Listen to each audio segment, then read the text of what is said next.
మహా all in one channel. ఈరోజు మనం చూడబోయే వీడియో తోటకూర ఫ్రై అండి. ఇంట్లో తోటకూర చేసుకుందామని కూర తెచ్చారు. అది వీడియో తీద్దామని తీసానండి. ఫ్రై కింద చేశాను.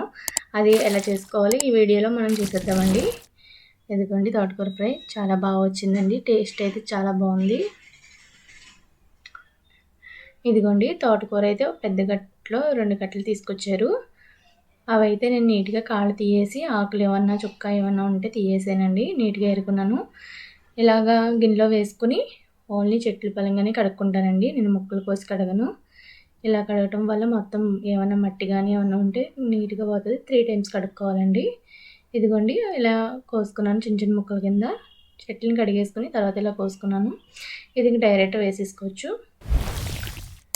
ఇదిగోండి ఒక పాన్ పెట్టి దాంట్లో ఆయిల్ వేసుకున్నాను. దాంట్లో ఆవాలు జీలకర్ర వేస్తున్నానండి. ఫస్ట్ ఆఫ్ ఆల్ జీలకర్ర వేసాను, ఆవాలు కూడా వేస్తున్నాను. ఒక హాఫ్ స్పూన్ ఇది వేసానండి. అలాగే 2 ఎండుమిర్చి చిన్న చిన్న ముక్కల కింద కట్ చేసి వేసానండి. పప్పు నూనె కదండి, అందుకని నూరక కింద వస్తుంది. పప్పు నూనె వేసానండి నేను. ఇదిగోండి అవి సన్నటి సెగ మీద వేయించుకోవాలి.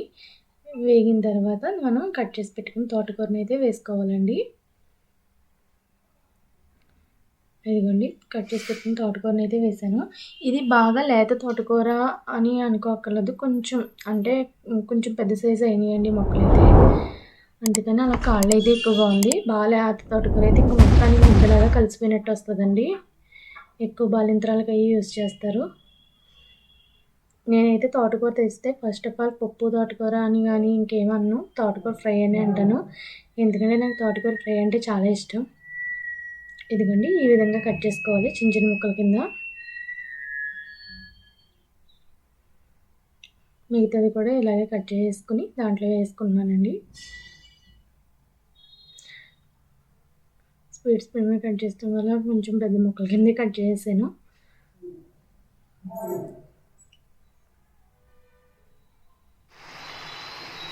ఇదిగోండి దాంట్లో అయితే మొత్తం కట్ చేసుకున్నదంతా వేసుకున్నాము. ఇది ఇప్పుడు తిరగదు కాబట్టి మనకు వీలైనట్టుగా తిప్పుకుని మూత పెట్టేసుకోవాలి. మూత పెట్టుకున్న తర్వాత మొత్తం అనిపోతుందండి. అప్పుడైతే ఈజీగా తిప్పుకోవచ్చు మొత్తం. ఇదిగోండి మూత పెట్టేస్తున్నాను. ఒక 5 నిమిషాలు మగ్గిన తర్వాత తీసుకోవాలి. ఇదిగోండి అనిగిపోయింది కదండి. దీన్ని ఇప్పుడు పూర్తిగా కలిసేంత వరకు తిప్పుకోవాలి. తోటకూర అంటే హెల్త్కి చాలా మంచిదండి. ఇది వీక్లీ 2 టైమ్స్ వండుకుంటే చాలా మంచిది.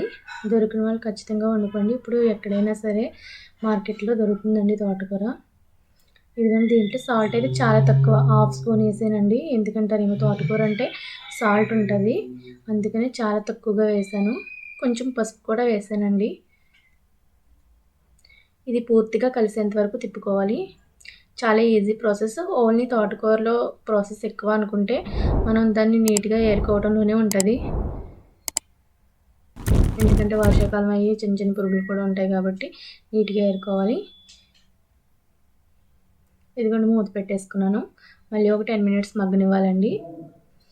మగ్గిన తర్వాత ఇదిగోండి ఈ విధంగా మగ్గింది కదండి. దీంట్లో ఇప్పుడు కారం వేసుకోవచ్చు. బాగా మగ్గిపోయిందండి. ఇది కొంచెం పెద్ద కాళ్ళు అని చెప్పాను, చెట్లు పెద్దవి అని చెప్పాను కదండి, అందుకని కాళ్ళు ఎక్కువగా అనేస్తున్నాయి.